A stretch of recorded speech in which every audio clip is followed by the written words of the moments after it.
哎，大家好，你有没有碰过这种情况？一头栽进大数据的世界，结果马上就被一堆专有名词给淹没了，感觉超无助的。今天我们要用一个很特别的方法，带你盖一座专属于你自己的记忆宫殿，让你轻松松的驾驭这个复杂的世界。看到这个问题，80个术语，哇，光是用想的就觉得头很痛，对吧？这真的就是很多人在学大数据的时候一定会遇到的痛点。面对那种排山倒海来的专有名词、资讯超载的感觉，我相信你一定懂。没错，关键就在这儿。面对这么庞大的资讯量，重点真的不是去死记硬背，我们要做的是建造一座记忆宫殿。这是一种超级强大的认知工具，可以帮我们把所有零散的知识有很有系统的组织串联起来。这样学习绝对是事半功倍。所以啊，今天我不会很无聊地把80个名词一个一个念给你听，正好相反，我会当你的向导，带你实际走访这座宫殿里头几个最关键的房间，让你亲身体验一下这个方法到底有多厉害。好，旅程正式开始，我们的第一站就是这座宫殿的地基，也就是数位基础架构这个区域。要知道，所有那些很厉害的数据洞见，都得从最根本的问题开始：资料到底要怎么储存？首先，我们来看2种最基本的储存方式。你看哦，资料湖它就像一座天然的大湖，概念就是先不管3七21，把所有原始资料通通导进去再说。那资料仓储呢，它就像一座瓶装水工厂，所有进来的资料都必须先经过严格的清洗、处理，然后整整齐齐的分类放好，随时都可以拿来用。接着我们来看 Spark， 你可以把它想象成是 Hadoop 的超级赛亚人进化版。它最强的优势在哪？一个字，快。关键就在于它不是在速度慢吞吞的硬碟上读写资料，而是直接在电脑的高速公路，也就是记忆体里面直接运算。这让它在处理需要及时反应的数据，还有那些复杂的机器学习任务时，变得超级强大。来，为了让你更好记，你可以把 Spark 跟电光石火这个词联想在一起，它就像一道闪电在电脑的记忆体里面高速奔驰，这就是它快的秘密。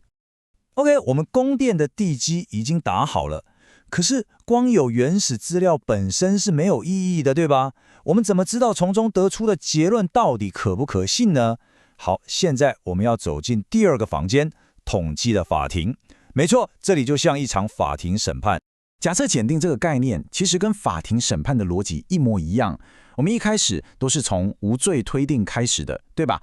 在统计学里，这就叫做虚无假设，它代表的就是现状，代表没有任何特别的事情发生，而我们的目标就是要提出够强够力的证据去推翻这个现状。不过在这场审判里，就有可能发生2种误判。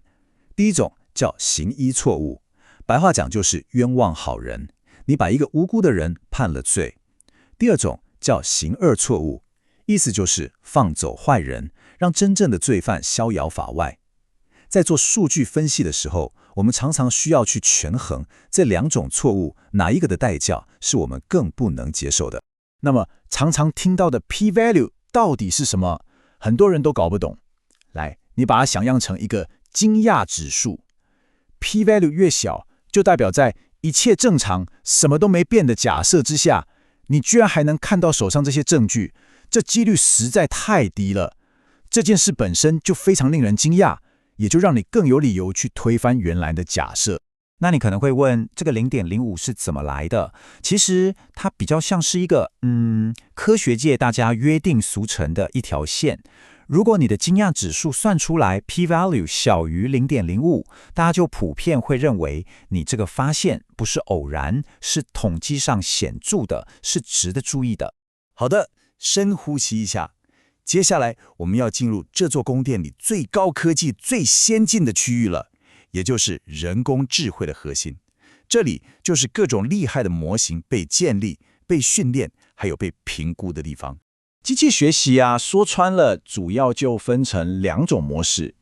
第一种，监督式学习，就好像有老师在旁边教一样，你给他题目，也给他标准答案，让他去学。那另外一种非监督式学习，就比较像是自修了，你只丢给它一大堆资料，不给答案，让机器自己去从里面找规则、找模式。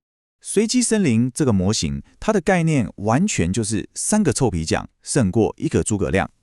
你可以想象一下，我们不是只靠一个很厉害的专家来做判断，而是找来好几百个，甚至好几千个普普通通的判断员，每个人看的角度可能都不同，最后大家一起投票，做出来的决定往往会比单一专家来得更准确、更可靠。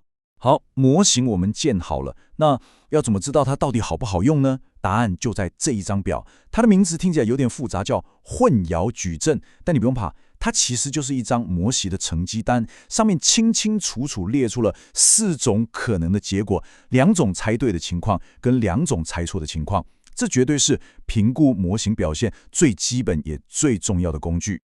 在看成绩单的时候，我们常常会遇到一个两难的选择。你看，精确率关心的是你预测为真的里面到底有多少是真的，求的是宁可少抓不可错杀；而召回率关心的则是所有真的目标里你到底找到了多少，求的是宁可错杀不可放过。这2者常常很难同时都做得最好。那既然有两难，有没有办法解决呢？有的。这时候 F1 Score 就登场了。